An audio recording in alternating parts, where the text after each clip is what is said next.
Okay, I got it going now. Okay, should your buyer be looking at new listings?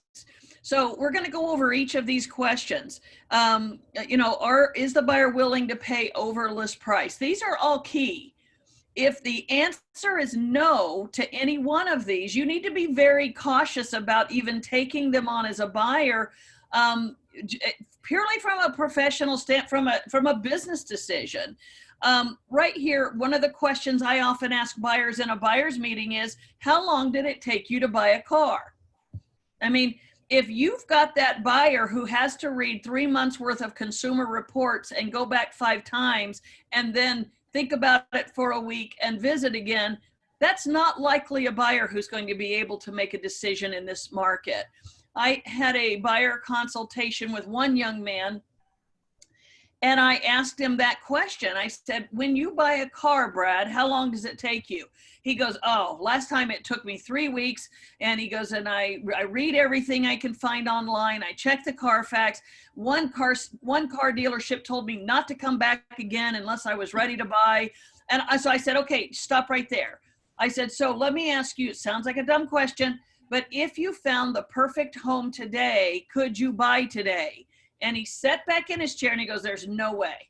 And I said, then, and when I was done, he agreed with me. He said, there's no way I can buy a house in this market because I cannot, my temperament is that I cannot make a quick and committed decision.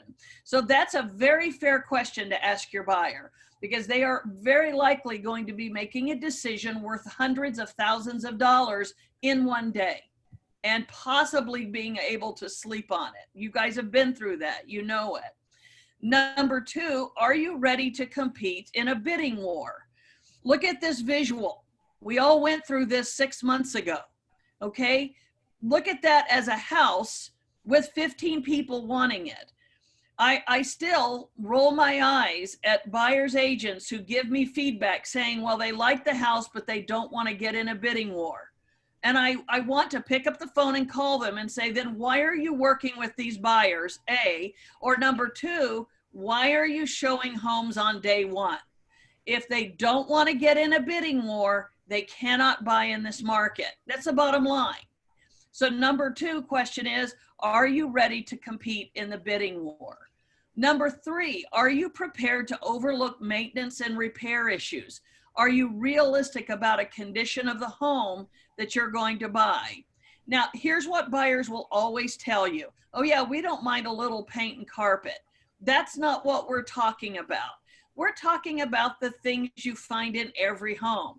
A 15-year-old air conditioner, broken seals in a window, the noisy exhaust fan, the wet corners in a basement. I mean, those are in every home inspection.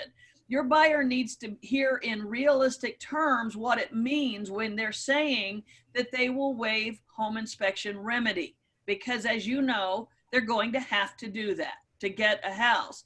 One of the things that I do with my buyers is I give them a copy of a home inspection. I said, this is an example of a home inspection where the buyer agreed to waive all repair requests. I want you to go home and read it and tell me if you would be comfortable buying this home without making any repair request. And I don't give them a horrible one, and I don't give them a clean one. I give them a very typical home inspection. And I say, look through this and tell me if you would be able to accept these conditions, because this is a very average home inspection and you need to be able to look at it and say, I won't ask for any repairs for the house that I'm buying. Are you willing to pay over list price? Now, most buyers who are entering the market, believe it or not, we're in our 8th year. We are approaching a decade of this market. So most of your buyers know, they've heard from friends, they've read online, they know about the market but are they aware that they need to be prepared to pay over list price when that home is in the first 1 to 5 days on the market? The other thing I ask them, and I didn't put it here, but make note of it, I listen for their influencers. And what I mean is, who's talking in their ear? Do they have parents? Do they have an aunt who's a realtor in Topeka? Do they have anyone speaking to them, telling them, giving them advice? Because those influencers also need to understand the Columbus, Ohio market. So what I often do, if someone mentions a mom, they mention a dad, or they mention someone who's been talking to them, I say, you know what? I welcome your parents to come on showings with us, because I want to be the authority in your life when it comes to house hunting. And if you're listening to another authority in your life whose expertise is not house hunting, I would rather that authority be with us so we can all be on the same page as to what I'm telling you and what it's likely you're going to need to do. But again, you need to make sure your buyer recognizes the market and they're willing to pay over list price. If your buyer's answer is no to any of these, they can't make a quick decision, they don't want to compete in a bidding war, they cannot accept risk, and they are unwilling to pay over list price, or let me add one more, if they have a home to sell and they tell you they're not willing to move twice. If any of those answers are no, you shouldn't be showing them homes until the listing has been on the market at least 5 days. Now, that sounds harsh, okay? That sounds harsh, and you say, well, gosh, I'm gonna lose out. They'll go find another realtor. And my response is, let them go run another realtor around doing 8 offers without winning the bid. I'm trying to give you very frank advice from experience. It doesn't mean you have to be unkind or unprofessional, but your buyers need to understand the market that we're in. And if you are in the business, not the hobby, and not the I'm being a nice person, but if you're in the business of selling homes, you need to be able to educate your buyers at that first meeting. This is not a discussion you have after you've made 3 offers. At that first meeting, you need to say to them, well, let me tell you the challenges we're going to face, and you need to decide whether or not you're ready to jump in. I call it a Shark Tank when I talk to my buyers. I have 3 homeowners right now who I have said to them, call me when the home's been on the market 10 days, because all 3 of them say they will not move twice, and they're waiting to find the right home, and then they'll list their home. Well, I'm not wasting my time showing them houses. By the time I get a lockbox on their door, that home's going to be in contract. So I've told each of them, you need to either get approved to buy a home without selling yours, then you don't have to move twice, or when it's been on the market 10 days, call me, and then I'll go show it to you, because that means you have a chance to buy it with a home sale contingency. One of them, I think I lost. They probably went to find a realtor who would run them all over town showing houses. The other 2 are being obedient soldiers. They call me on day 11 and say, okay, it's day 11. Can we go see this house? But I can tell you I've gotten maybe 3 of those calls in the last year because they never last till day 11. So saves me time, saves them running around, and sooner or later, either the market will catch up and they'll get to sell their home, or they will make a decision that maybe moving to an apartment for 3 months is not that bad. So again, this is it doesn't have to be a mean discussion. It doesn't have to be a discussion where you hurt feelings or they get mad. But if you're not having a very clear discussion on expectations with your buyer, you are setting the stage to waste a lot of time. The next conversation you have to make is your buyer financially prepared? Number 1, are they fully pre-approved? If you send me a pre-approval letter that says TBA under the price point, or TBA under type of financing, that's worthless to me, and competing with 10 other offers, it's going to go nowhere. So fully pre-approved means that they are pre-approved for a specific amount, and they are pre-approved with a specific loan program, and you should have that in hand before you start shopping for homes. Do they have extra cash to bridge the appraisal gap?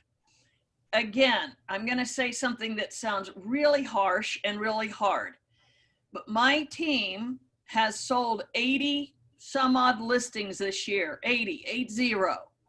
Not a single one has been without multiple offers, and not a single one was the winning bid, did not have appraisal coverage. Not only that, the top 4 or 5 had cash to cover the appraisal. So all of the other things that you put in an offer, which I'm going to show you in very stark detail in a moment, which are as is, no remedy, no home warranty, plenty of time to close, plenty of time possession, it make absolutely no difference. Everybody's doing that. In fact, the offers are identical, except for who covers the most in appraisal gap. I wish I had 10 other listing agents on this call to tell me if I'm right or not, but I bet if you ask 10 listing agents, they would all tell you the same thing. If they do not have the cash to bridge the appraisal gap, you are on a merry-go-round that will never likely end, except for, and I'll give you a few suggestions in a moment. Then, are they prepared to look at homes that are 15 to 20,000 below their willingness to pay? Forever since I've been in real estate, I would tell you if a buyer was approved at 300,000, that's what they were going to spend. It is our nature as consumers to want the best we can buy and the best we can afford. Part of the preparation with your buyers is that they have to be prepared to look minimally at 15 to 20,000 less than their qualification so that they can pay over list price. Now, before I go forward, is there any questions about that? Because we're going to shift gears and go in a different direction here. I have a question. Yes. Okay, so for example, I have a buyer that is pre-approved up to 150,000 FHA. That being said, she is not able to bridge any type of an appraisal gap. So it would do her no good in this situation, in a bid situation, to look at something, say $20,000 less, because she's not going to, I mean, you have no idea of knowing.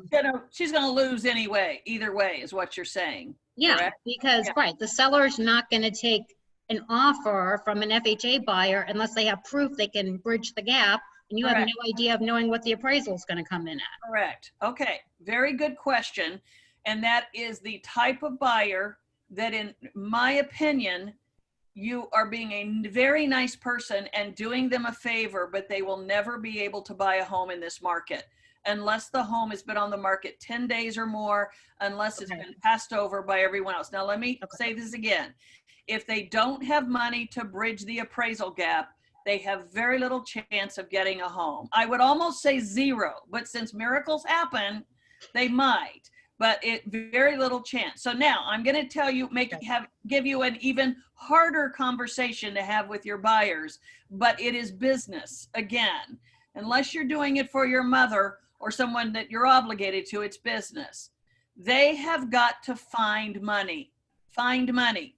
Be realistic. The down payment is not enough.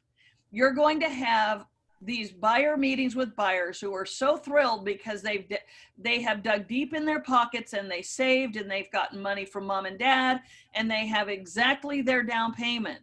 We are in a market that's simply not enough. It's not enough. They have to have extra money. So what do? Number one, again, I'm going to sound like a broken record because I don't want you to waste time out there. And please understand when I say wasting time. I don't mean these people aren't good people or they aren't deserving of respect or I wish everybody could be a homeowner in 2020. I'm saying purely from a business decision, your buyer has virtually no chance of buying a home without the appraisal gap cash. So what can they do? Number one, they can wait until a home has been on the market 5+ days. That's still a challenge because frankly, in that price range, there aren't many. I mean, they won't stay on the market. But again, wait till a listing has gone out there. Number two, you can do every time you make an offer. Call the listing agent and say, do you have a backup? Yes, we do, or no, we don't. Will you look at our offer and would you accept it as a backup? If the realtor says yes, go in backup on as many homes as you can. Go in backup on 20 homes. One of them is going to fall out and you will be next in line. Now, what if the agent says, no, I'm sorry, we already have a backup. Okay, can I be a backup to that backup? Because remember, we're waiting for somebody to fall out. If the agent still says no, that means your offer was nowhere near, meaning even if they lost 3 buyers ahead of you, they don't want your offer. And that tells you your offer was so far below everything else that it is not even in consideration from a seller. I've had that happen to me. And I mean, as a buyer's agent, I thought I made a great offer and I was one of 17. And when I called the agent to see if I could be in backup, he said we weren't even in the top half. So no, they didn't want our backup. They had 5 other offers that were better than ours that they would pursue as backup. So again, you still ask the question. Don't assume that the agent is going to come hunt you down. They won't. We're busy, we head on. Make a phone call to the listing agent every time your buyer loses out, and resubmit your offer with backup language. They have to present it because it's another offer as a backup offer, and keep doing that until you can get in a contract as a backup offer. The next thing in number 3 and number 4 sounds draconian, but this is America. Go get a part-time job.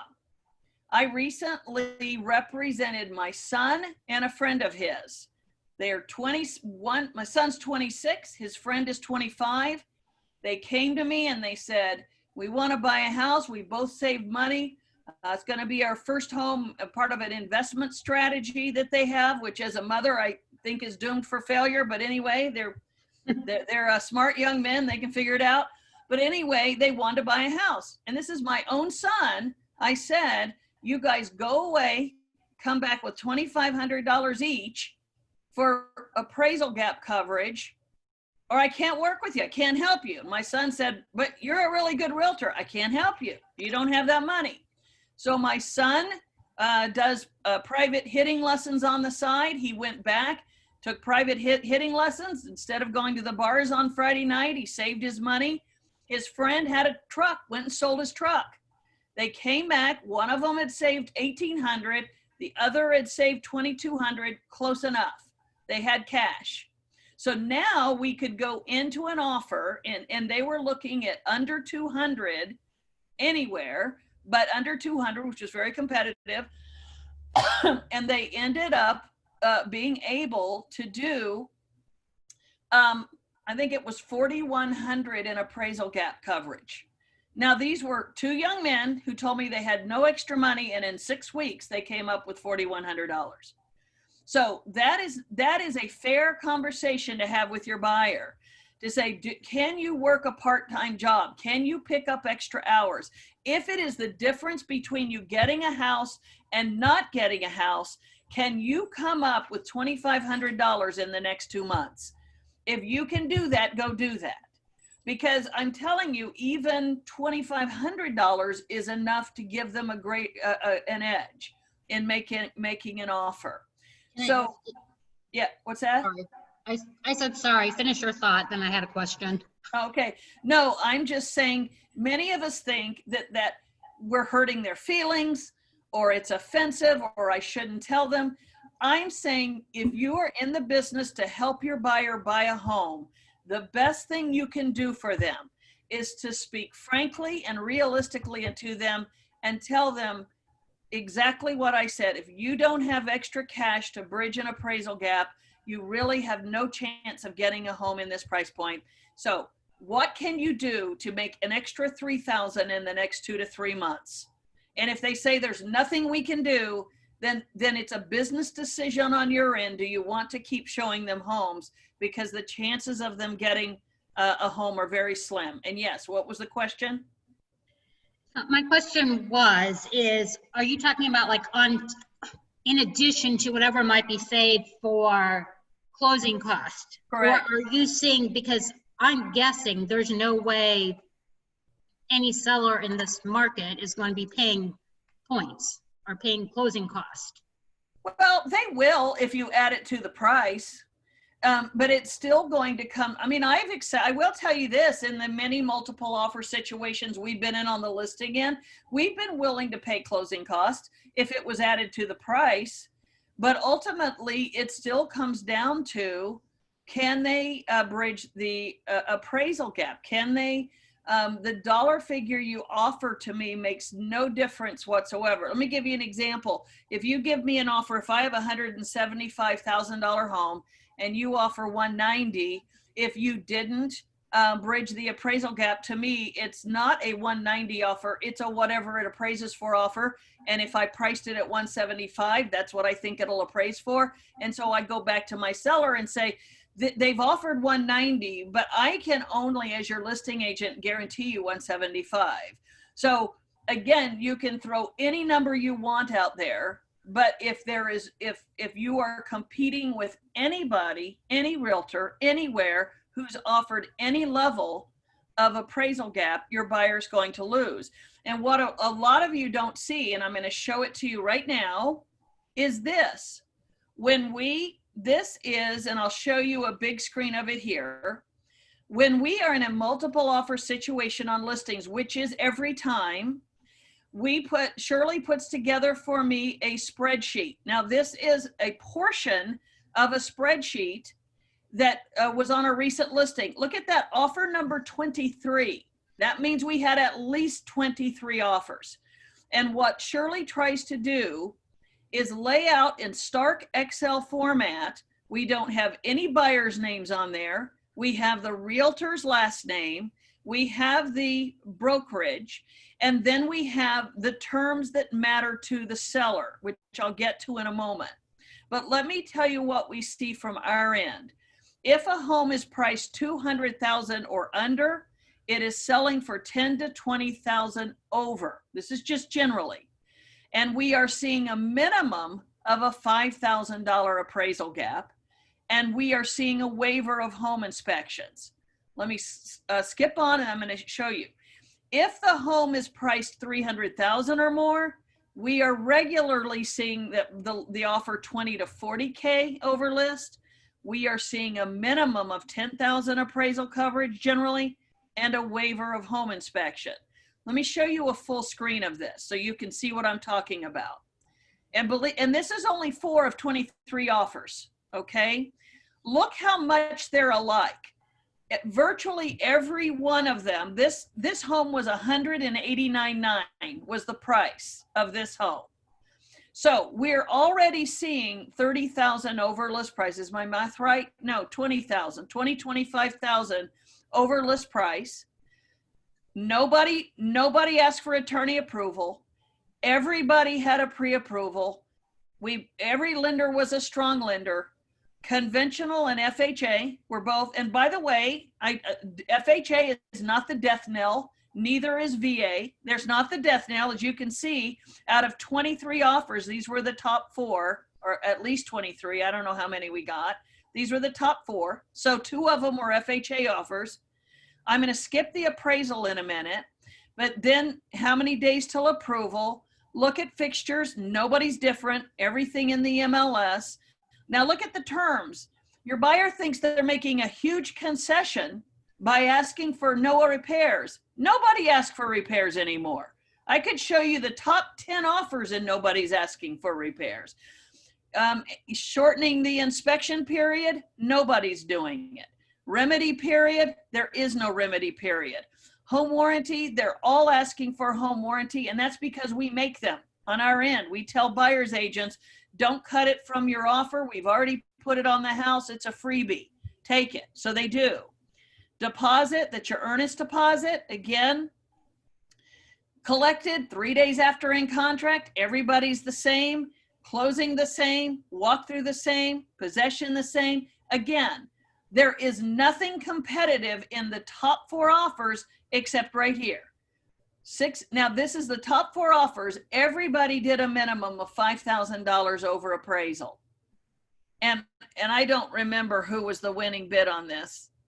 It might have been, I don't know. This is about a month ago. But my point is that many of you are writing what you feel to be competitive offers. But if you can't throw in money down here, your offer is like everybody else's, period. Bottom line. You are on a pile with 20 other offers, and frankly, the listing agent doesn't even remember you made an offer.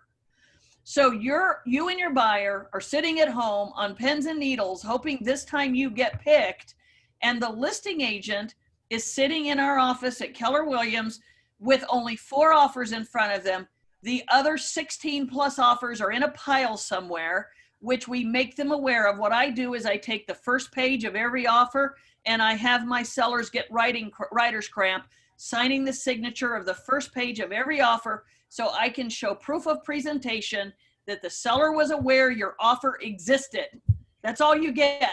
The seller was aware your offer existed. But unless you have this money right here, you're not likely going anywhere. And so yeah. I'm sorry, besides doing the addendum for being able to bridge the gap for the appraisal, should we be providing any other type of backup documentation that other than signing an addendum stating so? That's a very good question. Right up here with the pre-approval, this comes down to your preparation as a buyer's agent.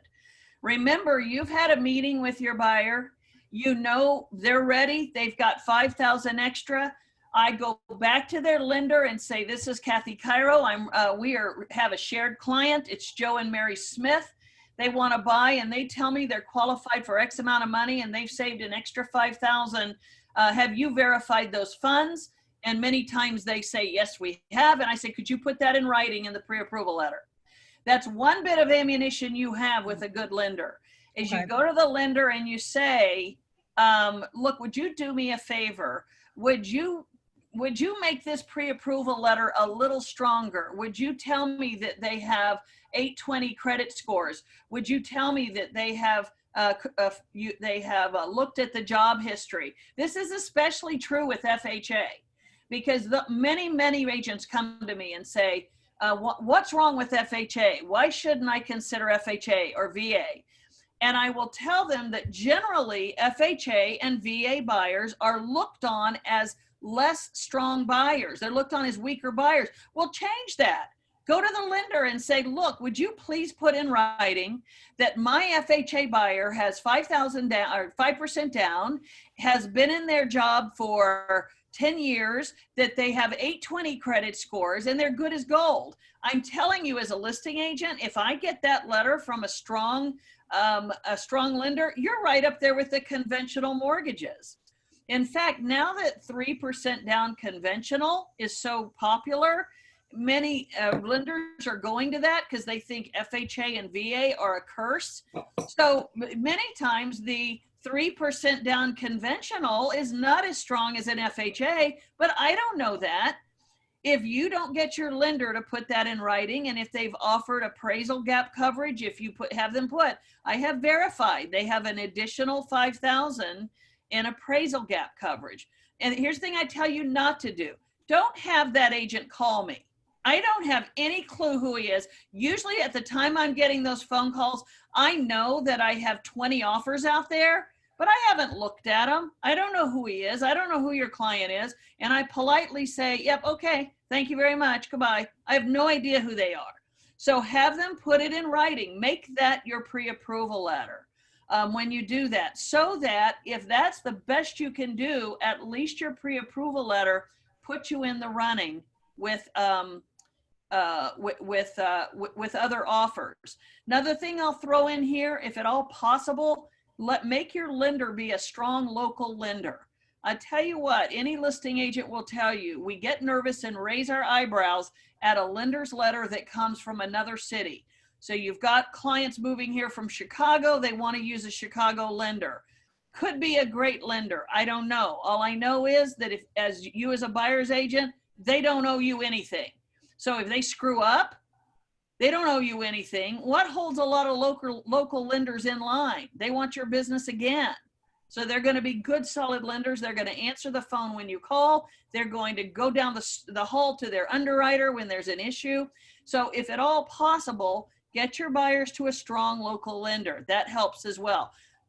Many times I've said at the dining table of a listing agent, we have looked at two very competitive offers, and they've said to me, which one would you pick? And I say, I know David Orocho at NFM. He's an excellent lender. Okay, let's go with that one. Because the bottom line, if you don't get the money, we don't sell the house. So again, one thing you can do is strengthen the pre-approval. Don't take a standard stock pre-approval. Call the lender and say, look, is there anything else you can tell me about these buyers so that when I present it, it is ease of closing to the seller. I do, and we do, read the pre-approval letters. That's the reason I know there's a lot of agents out there turning in pre-approval letters that don't even have a dollar figure on them. It just says TBD, to be determined. Okay, determined to be what? Determined to be 75,000, whatever. So again, you can do your buyers a favor by getting on the phone with their lender and insisting on a very strong pre-approval with additional information about the buyer given with the buyer's permission. Hey, Kathy. There. Yes. I wanted to ask a question, and I don't mean to make you backtrack, but Sure. if you're, because I just had this happen to me on Saturday. If there's red flags at the buyer consultation, how do you break that news to them of, sounds like this isn't going to be a good fit, a good market for you to buy in? Because, I almost feel, I feel mean interrupting them. I had someone that had 20% down, and I wanted to say, congratulations, no one does that. Well, here's what I would do with the 20% down. I would ask them, why are you doing 20% down? Because I don't want to have PMI. Mm-hmm. And what I say to them is, okay, what if it means you don't even get a house? Why don't you put 15% down and take 5% and have that as appraisal gap coverage? Well, and I know, and let me answer your question, because I know that 20% down, that's an easy answer. You just tell them to take some of their money and put it as to appraisal gap. Yeah. If in that first meeting, you explain to your buyer the almost impossibility of getting a home without appraisal gap coverage, and they still insist on 20% down, then it's a business decision on your end. It might take losing a couple deals before they realize, well, I guess Caitlin was right. We need to take some of this money. One of the things any agent will tell you, if they've been in this business for however many years, people will find money when they have to find money. People will find a way to make it happen. If you're telling them it can't happen unless you do this. Like my son and his friend. My son went, instead of going to bars on Friday night, saved that money for 7 weeks until he saved his money. His friends looked at that old truck in the driveway and said, well, I love it and I always plan to restore it, but if I can't buy a house without money, I'll go sell it. So again, people can find money when they need money. The real problem is that many of your clients don't believe you. They don't believe that we are in a market that you cannot buy a house unless you are A, willing to pay over appraised value, and B, have the money to do so. So how do you backtrack with buyers that you've been working with that have this experience and you basically want to fire them? Or, after you, like my example from this Saturday, I think that she is a strong buyer, but I don't think she's ready to be competitive in this market. So now that I've already had a pleasant conversation with her, how do I backtrack and say, hey, I forgot to mention, you probably shouldn't buy right now? Yeah, well, then you go back to square one with a meeting, and we have these meetings all the time. They're regrouping meetings. I do it on listings. I do it on buyers. I say, look, I know we're all frustrated. Why don't we meet? Come to my conference room. Let's meet for another hour and talk about where we are. And then you back up and rewind and say, okay, what have we discovered? We have discovered that we can't get a home in this market unless you have extra money to buy a home. I was hoping that wasn't true, but that looks to be our experience. You can't say, gosh, I should have known that. We've wasted all this time. You can backtrack and say, okay, so now where are we? Do you have money in a 401k? Do you have the ability to save some extra money over the next few months? Do you have whatever avenues possible to get some money to bridge that appraisal gap? Because, and if they say no, which they always do, but I mean, there always is a way, but if they say no, then it's a business decision on your part, whether or not you want to continue this sort of road. But my experience is after buyers have been through it a few times, now you don't have to convince them. They have seen that that's the truth, and they're either going to drop out voluntarily. We've had that happen on our team a couple times, where once we had that conversation, the buyer just said, we're out. We can't do it. What do you we don't say? have extra money. 'Cause my example from this Saturday, when I told the client that she was going to need to waive inspection remedies, and she said, oh, well, they did that when I sold my house, I did this, this, and this. And I said, that was years ago. It's not what's happening right now. And she seemed really hesitant. So how do I stop her in that moment and say, hey, so is that something you're completely, you call Shirley and ask her to send over to you this document, including all 23 offers, and show her how you win. And again, this emphasizes to me the importance of that first meeting. Yeah, but I'm saying not even be going to a house. And another thing, and I'm sorry to interrupt you, Caitlin. One other thing is, remember at the very first slide, I said the reason you have the meeting is twofold. Number one, to build confidence in you as a realtor, and number two, to educate your buyer. When you're having that arguing going back and forth, you haven't built confidence in you with the buyer. They're trusting their friend who sold a home 5 years ago more than they're trusting you. So it is confidence building when you bring a buyer into our impressive office and you sit in that impressive conference room and you show them and use our impressive materials, which we have, and you sit down with them, you look really impressive. So 3 months later, when they're having doubts, they go back and say, well, but she looked really impressive and she knows what she's doing. And she showed me the sheet that everybody's doing this. So maybe she's right. I guess what I'm asking is, what do you say to that person when you've realized that they've said a no? Then it's a business decision. Then you say, you know what, one of two things. I'm either going to stay on this merry-go-round with you until you buy in to what I'm telling you so I can get paid, or I'm going to cut my losses now and just say, you know what, I'm forgive me if I didn't explain it to you well, but this is the market we're in. And if you feel like the way you want to move forward is by insisting on repairs and having no money to bridge an appraisal gap or fill in the blank, I just can't help you. I can't help you in this market because that's not the way homes are being sold. And then you fire yourself from doing that. That is a tough decision, and I get it. I don't take it lightly, and I have had a number of customers that I am just dreading because I know I have one customer right now that I sold their home. They're living in an apartment with 3 small kids. Their high end is $400,000, and they keep looking at $400,000 homes, and they know it as well as I do. Well, at this point, I am not going to cut my losses. I've put way too much time in it, and I know they're living in an apartment and have to buy something. So I'm willing to trudge through until we either just, hit the right house or they're willing to move forward. But that's a tough one to cut loose. Let me go back because I do understand the gist of your question, which I think a lot of people, it's much more common than that. And that is, I have a buyer who's $160,000, has no money extra, and we keep getting beat out. Or even at the buyer's meeting, I'm sitting here thinking, I don't even want this buyer because I know there's nothing out there and I know we can't win. Again, that's a business decision. It's not a personality thing. It's not whether or not you're a nice person. It is having a hard conversation with them as a buyer's agent and saying, there will be a day when you can buy a house. This market is going to shift. This market is going to change. But right now is not your day. You can't unless you do A, B, and C. And then if they insist on saying, well, we can't, we want to talk about it, you need to be willing to let them go and just let them be someone else's hobby, because that's what it is, another realtor's hobby. You're likely not going to make money from them.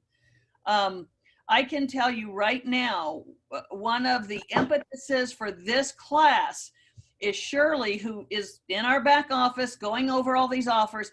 She said, Kathy, 80% of the buyers out there are being represented by buyers agents who have no clue what they're doing and no clue that they have their buyers on a treadmill that is never going to end. They're buyers. I'm getting the same realtors and the same buyers on homes over and over and over again because, in my opinion, they feel like they've run all the way down to the 70-yard line with this buyer, and they're not willing to admit we are never going to score. We're going to get the blitz defense every time because my client has no extra money. So I'm saying do an end run. Don't keep doing the same thing. Go back to your buyer and say to them, you know what? We're on the 70-yard line. We've been on that yard line for 8 offers now. We're never going to score. So let's try a different game strategy. How can you go out and find $5,000, which sounds like an enormous task. But if you have spent 3 months showing them homes and making offers, if they would take the next 3 months at a part-time job, they could very likely make that money or a good part of it to be able to make that offer. So again, increase earnest money, be a backup offer when you can, wait for the homes that have been on the market 10 plus days, and watch for homes to come back on the market. Right. Right. Make sure that the home is a viable home that they can buy. Frustrated. I'm getting frustrated too, because every time we put in an offer, we were getting outbidded. Oh. Yeah. So then I had to call them and say, okay, I can't show you home for 10 days because I'm quarantined. Oh, she freaked. Oh, what are we gonna do? And knowing what she does is when she can't have something, that's what she really wants. Of course. So we never looked at a house in Grove City. I recognize that. Never. I'm sorry. Is this a question? Are you? Oh, okay. Never anywhere else. Oh. So Stacy, are you speaking to the class? Or because if you are not muted. I am sorry. It's okay. Okay. Actually, it was really interesting. So if you want to say, okay, so let me go on and say next thing. Are you prepared as a real estate professional? And what I mean by that, are you in the business?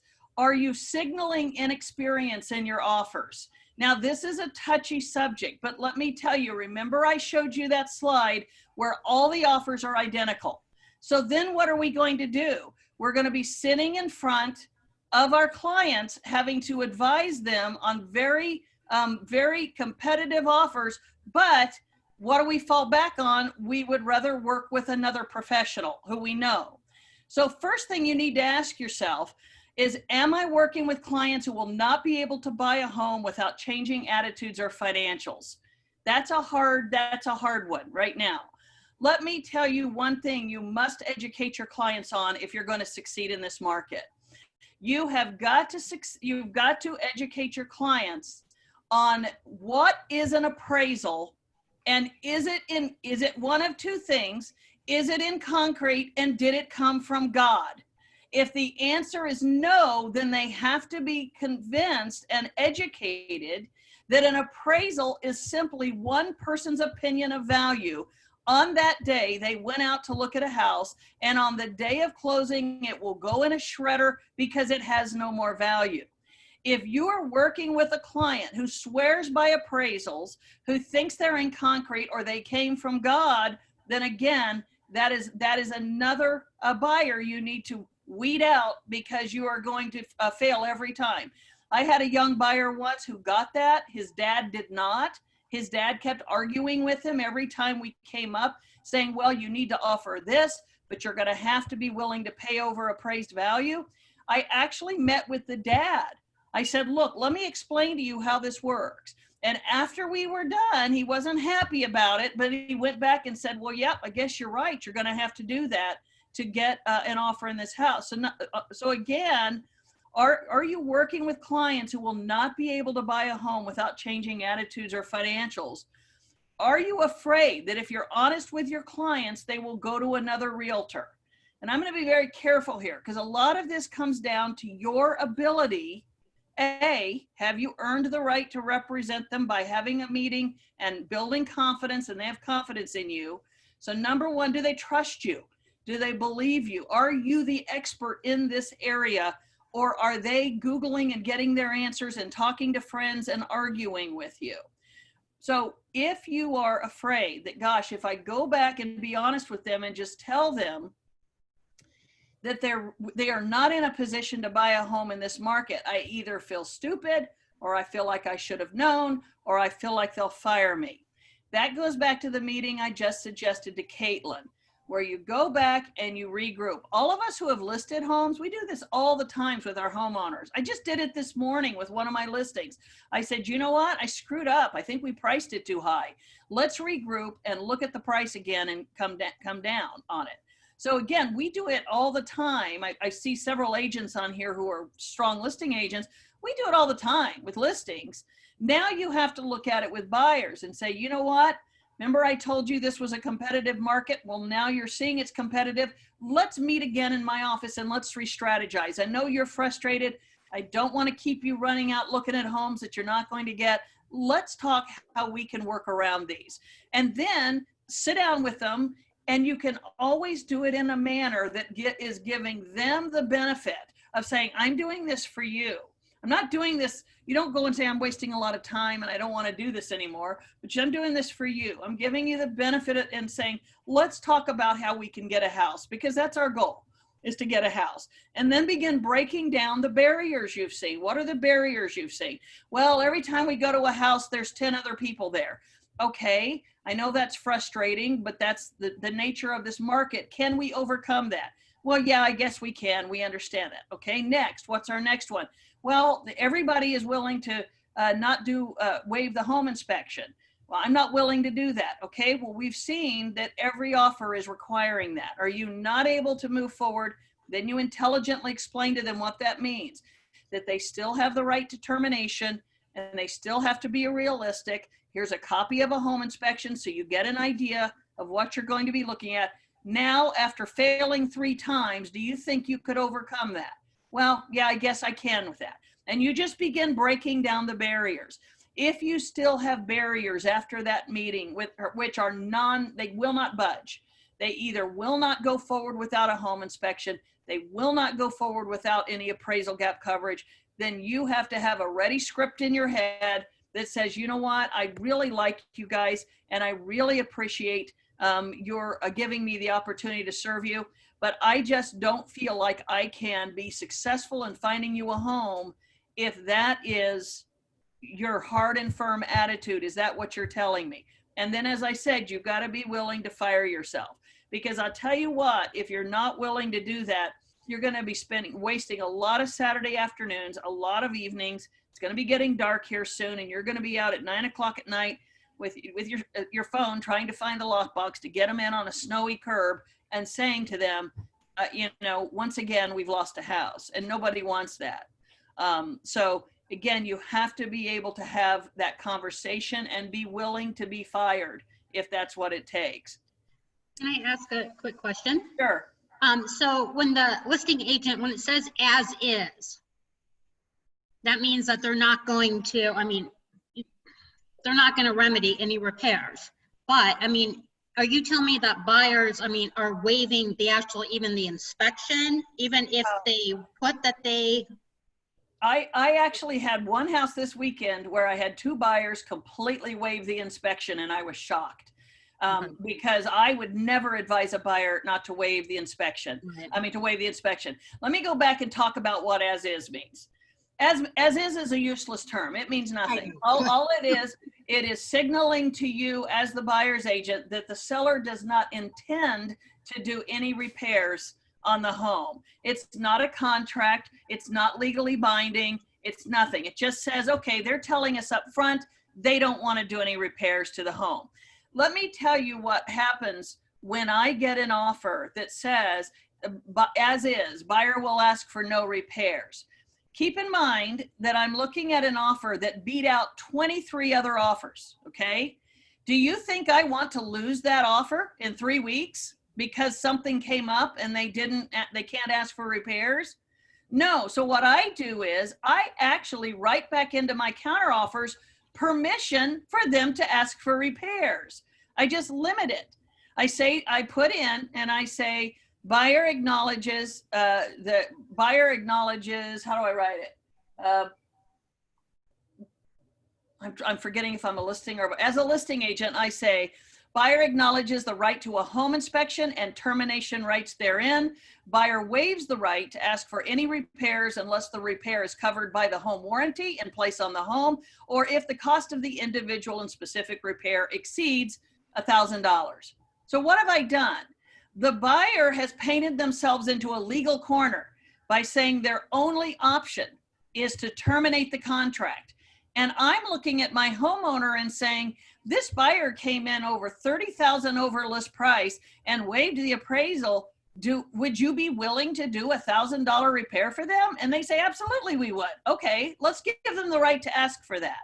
So what I've done is they have painted themselves into a legal corner. I've let them out of the corner because once we have that home inspection remedy list in front of me, I don't care if I put as is, as was, with all faults and conditions. I don't care what I put. I don't want to lose that buyer. So now I'm going to go and I've given the buyer permission to ask if it's covered by the home warranty, because we gave them one and that won't cost my seller anything. Or if it is something major, if the individual and a specific repair is over $2,000, then I tell my homeowner, I ask them when I'm sitting with them, do you know of any repair, one single repair in your home that would cost over $2,000? And they usually say, no, we don't know of anything. Okay, but what if the home inspection finds out that bats have been nesting in your attic and it's going to cost $4,000 to get the bat, I won't use a bad word, the bat doo-doo out of your attic? That's happened. Now, would you rather do it with this buyer who's offering you $30,000 over list, or have us have to put it back on the market, disclose the bats in the attic, and fix it? And they always say, no, if it's something major, we want to be able to step in and fix it for this buyer. So the first thing I would say is forget the as-is language, because it doesn't mean anything. It only means it's the listing agent. And secondly, educate your buyers that that's not a contract. Just because it put it in the MLS is not a contract. If you want to be competitive, we're going to give you the right to a home inspection. We're never going to waive that. We're going to give you the right to walk away if it's just too scary, or we're going to give you the right to ask for things that are covered by the home warranty. And if it's something major, we're going to give you the right to ask for that. Would you still write a contingency if that was the case?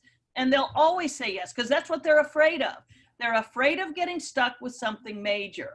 And so then what you say to them is, okay, what that means is all the little things you're going to have to fix. Are you okay with that? Oh yeah, we're okay with that. So the first thing you need to do as a buyer's agent is to know language. And if you look up any one of my listings and look under offer instructions, the language is there for you. I've written it for you so that you can use it. If you go in as a buyer's agent, if you make that language more expansive so that you are having a home inspection, termination rights, you can waive it if it's covered by the home warranty. I'm sorry, ask if it's covered by the home warranty and ask if it's over. Make that a high number, $2,000. Not only, at least on my end as a listing agent, not only do I think that's a great phrase, I would rather you use that phrase than to cut off all rights to repairs at all. And in doing so, you've alleviated your buyer's fears that they're going to get stuck, with something they don't want, and you've given the seller some protection that if your offer's the best offer, you've given them a little wiggle room to still work with you. Okay. That makes sense? Yeah, it makes complete sense. So my next question is going to be, if you have say $5,000, is it better to put that money towards the price of the home and ask the seller for points and closing costs? Or is it better to not put that towards the price of the home and not offer more on the home, but you now are not asking the seller to pay for any closing costs? Okay, well, first of all, let's learn what closing costs are. Closing costs are the fees that the buyer has to pay to their lender to cover the funding of their loan, all the work that goes into it. Yeah. The seller never in any market has ever paid closing costs. Okay. The buyer has financed them into the loan by making it part of their mortgage. So let's go hyper sellers market. In a normal market, when I worked with sellers, I would say to them, okay, you have a $250,000 home. Now remember, forget the past 8 years. We're talking in a normal market. You go to a seller, let's list your home. What do you want to get for your home? Well, we really want to get at least 240. Okay, well, let's list it for 250. That's a fair price, gives us some negotiating room, and you'll land at 240. Is that fair? That's fair. Everybody's happy. So then we get an offer from a buyer who offers 240 and they need 5,000 in closing costs. Okay. So what did my seller tell me already? That their bottom line was 240. So they're saying we're not paying their closing costs because that puts us down to 235. So I say, okay, well, why don't we raise the price to 245 and pay them their 5,000 and you get your 240. Are you okay with that? Well, yeah, of course. We don't care. What just happened? The seller agreed to a dollar figure that gave them their bottom line because effectively they're not paying anything. It's just the negotiating room they built into that offer. In the meantime, and this is the way I sell it to buyers, I say, look, let's not use that language that the seller's paying your closing cost because they're not. Here's the way I present it to my buyers. Do you have the money to finance your own closing costs, or would you like to include that in your mortgage? Because that's the real truth. The seller's not paying anything. They're making a choice to come up with the money themselves or finance it into the mortgage by paying more money for the house. And then I say, so what this means, Mr. and Mrs. Buyer, is if you offer $200 on a house and the seller agrees to pay $5,000 in closing costs, you could have gotten that house for $195 if you didn't need closing costs. So now let's go back to the market we're in today. So the seller could care less if they're paying your buyer's closing cost as long as you're the highest bid. So if the highest bid is $215,000 and your buyer offers $220 and wants $3,000 in closing costs, you've made a $217 offer. The seller doesn't care. This means nothing to them, the buyer's closing costs. What you cannot do in this market, you cannot go below list price because you need closing costs. And you have to educate your buyer that closing costs are not free. I don't care what their mother told them. I don't care what someone 20 years told them. The seller doesn't pay squat. They don't pay anything. You are choosing to mortgage your closing cost into the loan by paying more for the house because you need the closing cost. So if you can speak in your buyer's language and say to them, do you have that cash in your pocket? No, I don't. Okay, then we have to pay more for the house in order for that money to be credited back to you at closing. The seller looks at the bottom line, period. They don't care what it takes to get there. It's just like HUD. If you ever bid a house on HUD, any of you ever done a HUD bid online? They ask you the price, they ask you what your commission is, they ask you what closing cost is, and then they look at the net. And do you think the HUD cares about all the rest? No, they're looking at the net. That's exactly what sellers do. So first of all, yes, you can ask for closing costs. Now, I will tell you where the caution is that when you ask for closing costs, you are signaling that you have a weaker buyer. because they have not saved that money themselves. However, so if you have a buyer who has it, I say, look, let's make the offer as clean as we can. Let's not put that you want closing costs, because you're going to pay more for the house to get it. You are essentially mortgaging that $3,000 over 30 years in order to get $3,000 today. So let's not do that. But if it's the only way they have the money, then you say, sure, we can ask for closing costs, but keep in mind, we are going to add it to the cost of the price of the house, because it is not free money. The seller's not giving you anything. All you're doing is making the choice of mortgaging your closing costs into the loan instead of. We're just in a market where there's no negotiating off price. Yeah, In an old market, we could do that. I think my buyer's okay with that. I'm just wondering from the other side, because yes, you're obviously signaling that you're a weaker buyer because you need the closing costs. Correct. So I didn't know if it's better to just offer the list price and then you pay your own closing costs, or if you go the 5 over because you've got the $5,000 cash, because now you're going to ask the seller to pay for it. Yeah, no, then I'm sorry if I misunderstood. I hope in all that long somebody got something out of it, because I misunderstood your question. Here's the thing. Yes, I would not ask for it because I mean, it does signal that you're a weaker buyer. Now you can still go to your lender and say, look, would you put in writing they've got great job history and they've got this and that. But if you ask for closing costs, it does signal a weaker buyer. All right, so just, look at homes that have been on the market longer and offer what they're asking. And try. Or else cut 'em loose. All right. Yep. Good enough. Okay, so help yourself in the listing agent. This is where it gets down to, go back to here. Pros like to work with pros. We just do. When we're at the other end, I'm not going to lie to you. If we have highly competitive offers and the seller looks at us and says, which one would you pick? I pick the lender I pick and the realtor I like.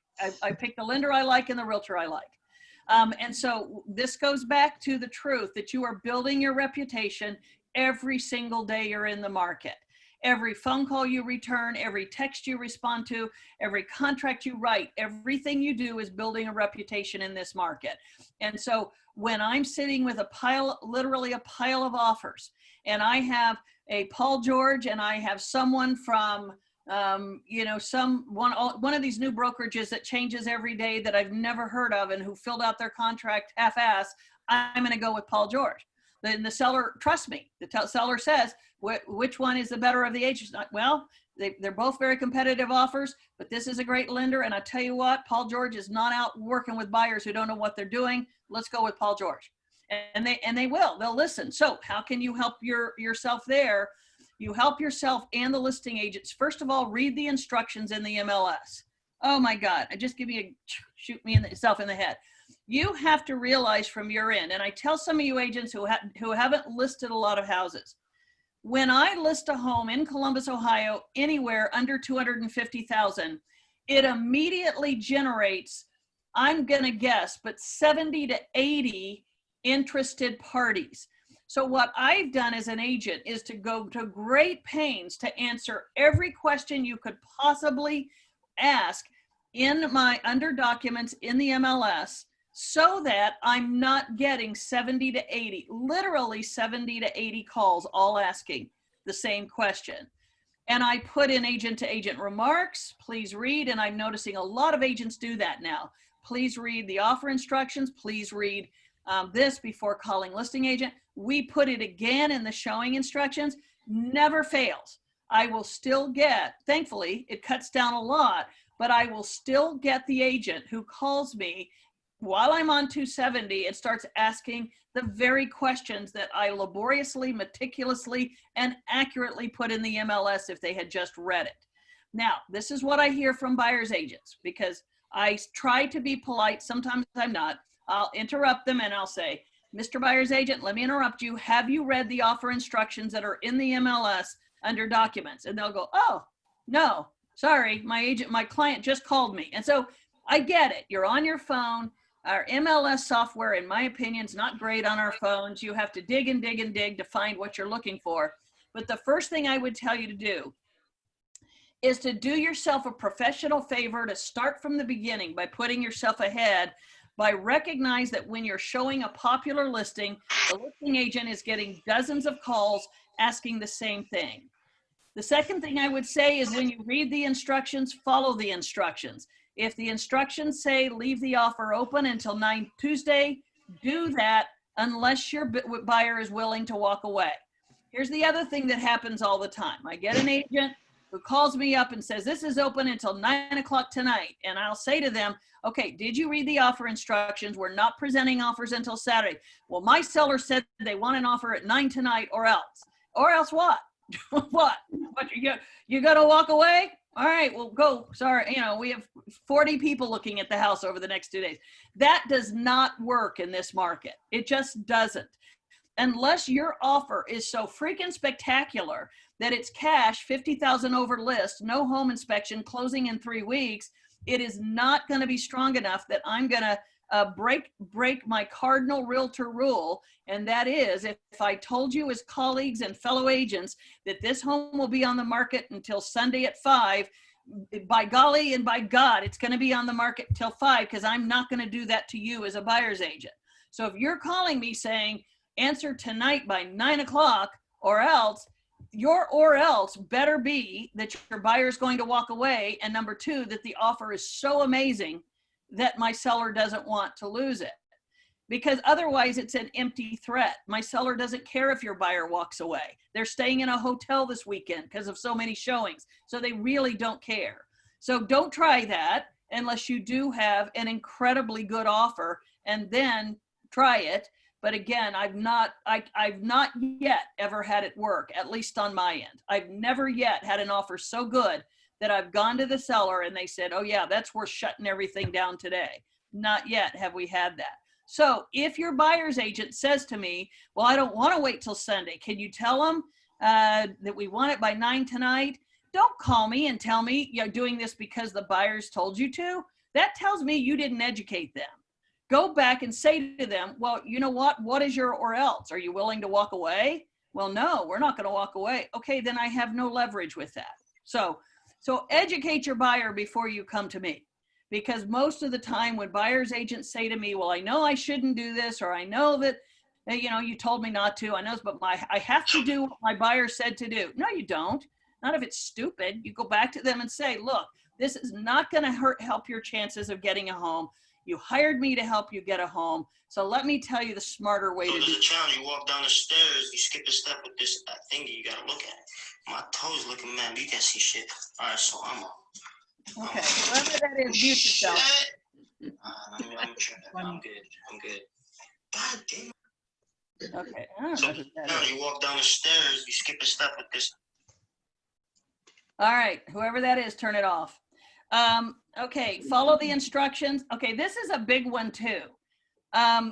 Don't write negative feedback if your buyer's interested in the property. Okay, this is copy of feedback I got recently on a home that this agent who wrote this feedback ended up making an offer on the home. This is the kind of feedback we gave in 1994 or in the middle of the recession when we were setting up for a low offer. We would tell all the bad things about the house and then we'd say, okay, well, we might be making an offer. So right here, this realtor said, like the bones of the house, except for the water damage, also noticed a lot of water under the furnace and a bullet hole in the window.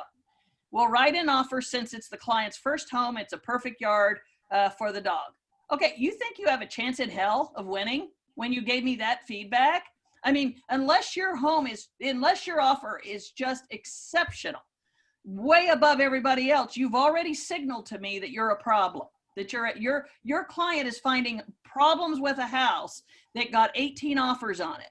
So don't put that feedback, keep that to yourself. In fact, if your buyer really likes it, your feedback should say how wonderful it is and it smelled great and they absolutely loved it. They can't wait to make it theirs, and thank you. Oh, thank you for the opportunity to get in the house. You have to almost grovel. Why? Because the seller's reading that. And when I send it on to them, they're going to say, oh, I like those people who said they really liked my flowers. Oh, is that those people? Oh, we love those people. Again, because their house is like their kids. If you insult their house, you have told them their children are ugly. So again, if this realtor right here actually wrote a fairly strong offer, she wasn't the winning offer, but I'm telling you, if it came down to a neck and neck, I would tell my seller, well, remember, this is the one that pointed out all the damage. I'm not sure they're ready to go through a home inspection on this home. Okay, let's go with the other one. So if you think by giving negative feedback that you are preparing me for a low offer, you're thinking in 1996 terms. It doesn't work like that in this market. You are on The Bachelor, hoping to get the rose, and there is nothing but good to say about that house if your buyer's interested in it. If your buyer's not interested in it, fire away. Tell me everything you want, because I don't care, basically. But if your buyer's interested, then the feedback needs to reflect that your buyer is a strong, committed buyer and ready to go. Another thing that is that happens that happens a lot. Just realtors, whoops, sorry.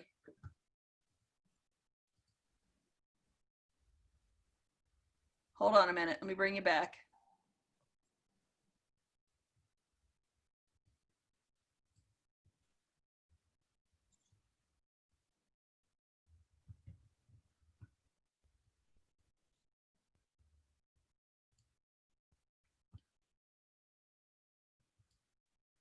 Sorry, everybody. I'll be right there.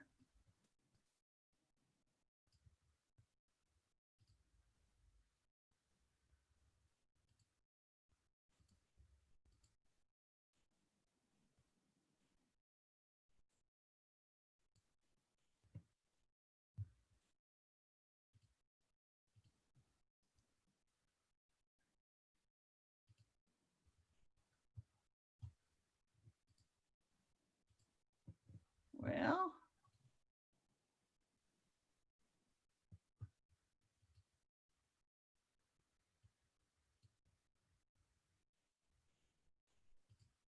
I'm going to stop share and then bring it back. I'm sorry. Hold on.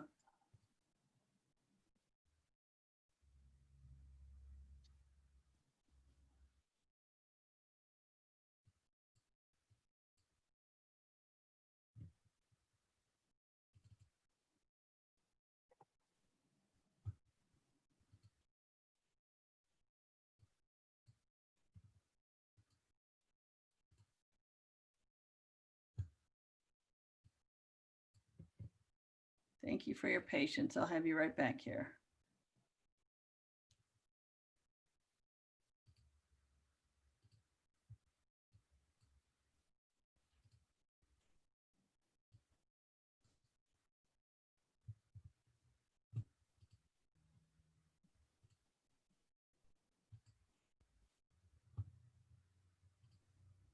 All right, sorry. Let me get back to where we were.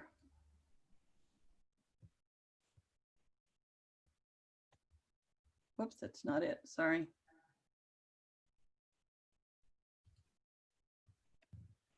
Well, there it is. Kathy, it may not entirely be you. I was on a Zoom call earlier and I did hear that with the Zoom starting school sessions, they're having some trouble. Yeah. I would love that, but I think it's me. Oh, here it is. Okay, can you see that? Can you see that screen? Yes. Okay, seller's commitment. Yes. All right, let me. Okay, sorry. One of the mistakes we see quite often on contracts is the loan commitment. If you'll see at the top, some agent has put loan commitment in 3 calendar days. You can't get loan commitment in 3 calendar days. And so that puts us in a position of having to counter your offer, because even if you have a great offer, we know that we can't get commitment in 3 days. So first of all, understand your contract. This is not a contract class. I'm not going to go through it, but understand what you are committing to with each of these things. Loan commitment is generally a minimum of 25 days and anywhere up to 40 days. So again, don't leave it blank because we have to have loan commitment, but put in a reasonable number. If you don't know, ask your buyer's lender what is a reasonable number to put there. Next thing, make your contract legible. This is an example of one we got. The top part is that was competing with a dozen other offers. This is actually the most legible part of the offer. Many parts of it we couldn't read. Shirley had to call the agent and ask what he was trying to write in there. We see blanks left blank. We are often calling agents saying, is this what you meant? Did you mean to leave this blank? Did you mean to add this in? We should not have to do that. And frankly, if we have to do it, again, unless you have just made an exceptional offer, it's not even going to be considered. You can't do that to your client. They've hired you because you're a professional. They've hired you to represent them in the best light possible. And when we see things like this, we really can't help you. We can't write the offer for you. We can't correct it. All we can do is take our valuable time to go back to you as an agent and say, did you mean, should you have said, all of that. So make sure your offers are written well. I think our office is very good at that. And I will tell you that Keller Williams, Greater Columbus, when we get offers from people in our office, they're generally very good. The bottom one gives you a good idea of what that last page looks like. The other thing we often get is agents do not fill any of this out. We've gotten offers, and I wish I could say it was unique. It doesn't happen often. It happens all the time. We get offers that we don't even know who it's from because the agent didn't fill any of this out. They're just blind offers. We have to go dig through .loop, try to find out who they are, see if we can find the agency disclosure, anything that tells us who this agent is. Shouldn't be that way. You should not, if I should know who you are and every way to contact you right here. In addition, all of this should be filled out. That's how I know a good agent, when that agent has taken the time to go in and fill all of the listing side out as well. That's a requirement on the lending end. They don't demand it that often, but they should. I mean, they should. That's part of the lending regulations that were changed about 3 years ago, that all this has to be filled out. So again, when we see that last page filled out completely, we know we're dealing with a good agent. The other thing that we look for to know a good agent is, did you provide all the paperwork? Do we have your agency? Did you sign the residential property, the lead-based paint? We always provide it. It's always in the document. So you had access to it. Did you send it? Did you provide a pre-approval letter with you? Again, some of you are probably thinking, doesn't everybody do that? No, they don't. A lot of agents, I think, have gotten lazy, and they think, well, we know we're not going to get this home, so we're just going to throw out an offer and I'll bother with the other paperwork if I have to. And so, but again, we don't deal like that on our team. So I'm ending up calling agents. You're missing this. You're missing this. You're missing the residential property. You're missing the lead-based paint. Hi, Joe, you've got a great offer, but we don't have the RPD. We don't have the lead-based paint. Get that to us. And again, we should not have to be doing your homework for you. So as a buyer's agent, what you look like matters. Professionally, what you look like to the listing agent matters. You want to be looked at as a professional. You want to be looked at as a colleague that I want to deal with, or the listing agent wants to deal with. And the way you can do that is know the contract, make sure it's filled out completely and legibly, make sure all the documents come with, because I'm telling you, in not an insignificant number of cases, who gets the house is determined by who the realtor wants to work with. And that is not because we push it. It's not because we twist arms. It's because the homeowner sits across their dining table and says, these are both great offers. Who should I go with? And I want to point at someone in our office and say, you know, I know them. I know Karen. She's a great agent. Let's go with her. She's written a good offer, and I know her professionally. She's a great colleague. That is not an unusual circumstance that happens. Hey, Kathy. Yes. What's your preference for the spots in the contract that in parentheses say none if nothing inserted? Is it your preference that those are left blank, therefore none if nothing, or do you prefer that the agent write the word none? It is helpful if you write NA or none, only because it shows me you just didn't forget to fill it out. But especially for things like the home warranty, I often don't know if that was a mistake. Did you mean not to get a home warranty for your client by not putting in there, or did you just overlook that? I've had people forget to put the days for the home inspection. And again, did you mean to do that? Did you mean to take away the right to a home inspection? And here's the thing, what we do, we go back and call the buyer's agents and say, did you mean this?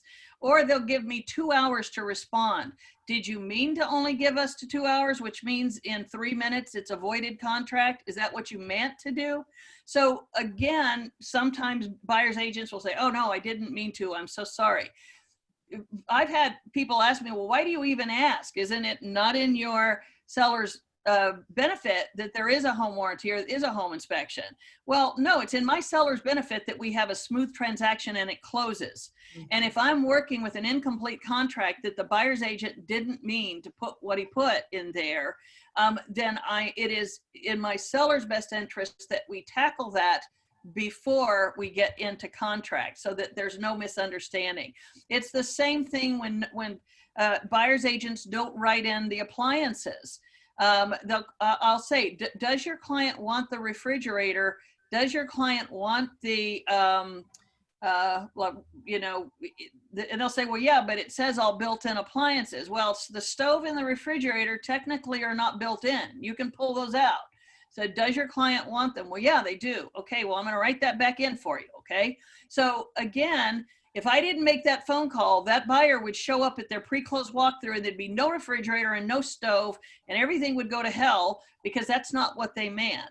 So a lot of times we'll go through and just try to run some interference and say, did you mean to write this? If you did, it's okay, but we're just checking. And again, as a buyer's agent, if you've given me a complete and thorough contract, we don't have to do that. And that tells me that you know, that you know what you're doing. All right, any questions? Anything we did not cover or anything that's come up in your transactions that you want to cover? Hey, Kathy, can I say something here for a second? Yeah. So there were several of us that were sitting in a classroom someplace else waiting for you all to show up. And so I was thinking that the rapture happened. Seriously, I'm thinking, where is everybody? But my question to you is, did you record this so that those that were in this other room can go back and listen? Yes, it's all recorded except like the first 2 slides because I forgot to do that. Perfect. But otherwise it should be recorded to the cloud is what Awesome. I've done. Okay. So, I know that they were wondering. We've been texting about that, and I said, I'm sure she did. So I just wanted to make that known. Okay, thanks. all right. Any other questions? Somebody else had a question. Yeah, I have a question, Kathy. This is Hey, Karen. Karen. Are you seeing exceptions to these rules over a certain price point? Because I seem to have a little bit better luck if I have buyers going over about $400 or $450. A little bit. Well, those are easier because those buyers tend to have money anyway. So they tend to be a couple things. And that's an excellent question, Karen, because when you are selling a home in the under 200 range, those comparable sales are really tight. Or condos, those are really tight. There's not going to be a $20,000 variance in price. There's going to be a $5,000 or $10,000 variance at most. So the more expensive the home, the more variance in price there can be. If you are representing a buyer in Dublin schools at 450, the appraiser can spit and hit 6 homes that sold for 500. So they're going to be more generous in that appraisal value. If you're selling in Strawberry Farms in Westerville schools and put a home at 250, well, that's going to, although it might be selling for 250 now, but that's going to be a stretch. That appraiser has to look pretty hard and pretty far to find another home that sold for that. So yes, the answer is yes. It becomes easier in the higher price ranges, because those buyers tend to have more money. It's not their first homes. They're more open to waive appraisal and waive home inspection. And there tends to be more generous comps around them that make it not such a worrisome question as to whether or not that home's going to appraise. That makes perfect sense. Thanks. I was kind of wondering why, and your explanation's perfect. That's good. Yeah, that's why. And I mean, Again, any realtor who's been in business forever will tell you the buyers you work the hardest and make the least amount of money on and the most problematic are going to be your first time younger home buyers because of lack of money, lack of risk taking. I mean, I had a client from Atlanta over the winter that was buying in Dublin, and he frankly said, I don't care what it appraises for. I've got $200,000. I don't care. So we can scrap that from the whole contract. Well, that's a very pleasurable buyer to work with because if he wants it, he's going to buy it. But that's a rarity. That's a rarity. And most of us are dealing daily with buyers who have a limited pocketbook and a limited ability to buy. Anybody else have questions? Hey, Kathy. Yes. What do you tell buyers that like data and statistics and they want to see comps and all that, and you can't find anything close to justify the price, but yet you know it's going to be gone tomorrow? You know what, Ryan, that's a great question. And I get it all the time. Buyers we will go into a home on day one and the buyer will say to me, so what do you think this home is worth? And I'll say, today it's worth what they're asking plus 20,000. and what my point with them is that we are in a market where truly it doesn't matter anymore. It just doesn't matter what the comparable sales say. We don't know until about week 10 if it is going to be a home that's overpriced. I'm sorry, not day 10. At day 10, we know if it's an overpriced home. So what I say, Ryan, is I say, look, and this is again part of that first time buyer meeting. You're going to say to them, in the first 3 or 4 days this home is on the market, I will certainly run comparable sales for you. I will certainly show you a range of what the neighborhood is selling for, and I will certainly give you my best advice. But we are also in a market that for the first 5 days, it makes no difference. Someone is going to be willing to pay more than list. And then I would ask them, are you comfortable doing that? And if they say no, then at least you've told them. Then I would say to them, okay, we can certainly still go look, but just be aware that we don't have any negotiating room for the first 2 or 3 days. And then you go from there. Now, and here's the thing I'll be careful with, is they'll tell you no until they find a home they love. And then all of a sudden, they'll say, yes, for this house, I'm willing to do that. So I certainly wouldn't say, I'm not showing you any homes at all for 5 days. I would give them that advice on day one and keep showing them homes. But if they live by that advice, meaning every home they come to, they say, nope, I'm not going to pay for that, then I would probably institute the rule that we wait a few days before we go into it. I've actually done that with my clients that I told you about before who can only go to 400,000. We've lost out on 3 homes that were listed at 400,000 because of course it got run up to 420. So even they came to the conclusion of saying, okay, from now on, if it's 400,000, since that is our hard and fast ceiling, we're not going to go look at it until it's been out there 5 days. Even they came to the point of saying, we're exhausted. This is frustrating. We're not going to do this anymore. So you start out at that buyer meeting and you don't want to lose that client initially. So you show them a few, but if they're not getting with the program pretty quickly, you might really, sit back down with them again. Anybody else have questions? Okay, so the takeaway I would give you on this is you really need to lean on your clients to find that lost money, to be able to bridge the appraisal gap. And then the second thing I would say is education, education, education.